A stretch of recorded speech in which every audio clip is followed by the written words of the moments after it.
How to change team name on FPL. Hey guys, welcome back to our YouTube channel. Without any further delay, let us get started. Launch your PL application from your device and get logged into your FPL account. From here, tap on to Fantasy at the bottom bar menu. Then you will see Leagues and Cups. Under Leagues and Cups, tap on Configure Leagues.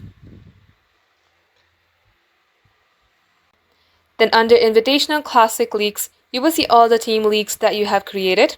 Tap onto the settings icon of the team league that you would like to change the name of. Then tap on Administer. And here, type in anything that you would like. Once done, tap on Update League. Just like so, this is how you can do it. Thanks for watching the video till the very end. If you would like to see more videos on this topic, then do like and subscribe.